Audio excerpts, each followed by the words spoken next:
Question, और ये question है एसिडिक नेचर से रिलेटेड, जीओसी के पार्ट एसिडिक नेचर का।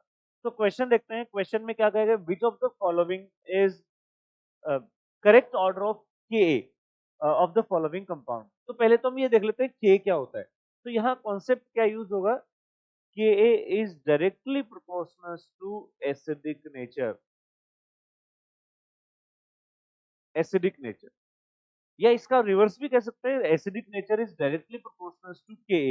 ये के क्या है यहाँ पर, डिसोसिएशन कांस्टेंट ऑफ एसिड, और जो एसिड जितना ज्यादा स्ट्रॉन्ग होगा उसका डिसोसिएशन कांस्टेंट उतना ही ज्यादा हो जाएगा। ठीक है ना, जो जितना स्ट्रॉन्ग होगा उसका डिसोसिएशन कांस्टेंट उतना ही ज्यादा।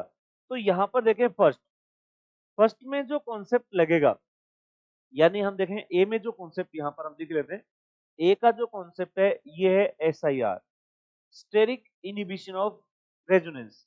तो यहाँ पर ये जो ऑर्थो पोजीशन पर होगा यहाँ लगेगा ortho effect SIR, acidic nature सबसे ज्यादा इसमें होगी। इसके बाद में यहाँ माइनस आई है, और इस सॉरी प्लस आई, और यहाँ प्लस आई प्लस एच, हाइपर कॉन्जुगेशन।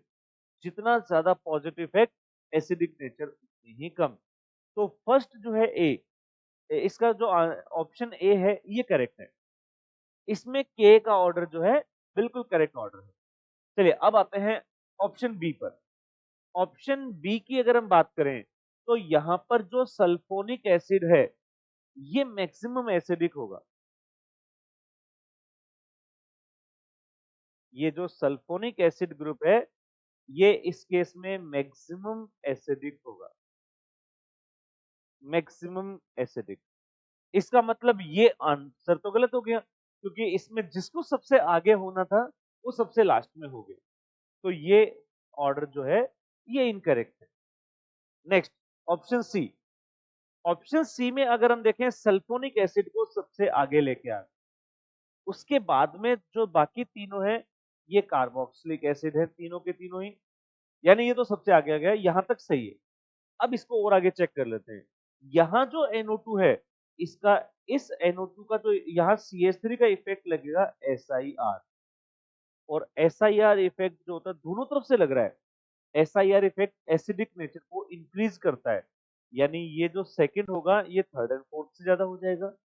अब बात करते हैं थर्ड एंड फोर्थ में। यहाँ जो NO2 है इसका लगेगा -M -I, लेकिन ये जो NO2 है ओनली -I लगेगा, क्योंकि इस बार इन CH3 का जो SiR इफेक्ट है ये कार्बोक्सिलिक एसिड पर ना लग के NO2 पे लग जाएगा, और NO2 पर अगर लग गया तो उसको बेंजीन के रेजोनेंस से बाहर कर देगा। मींस कि बेंजीन पर NO2 का -M नहीं लगेगा, केवल -I लगेगा। तो यहाँ ये जो हम ऑप्शन सी देख पा रहे हैं ये भी करेक्ट ऑर्डर है, बिल्कुल इसी ऑर्डर में इसको हम अरेंज कर देंगे। ठीक है, अब आते हैं ऑप्शन डी पर।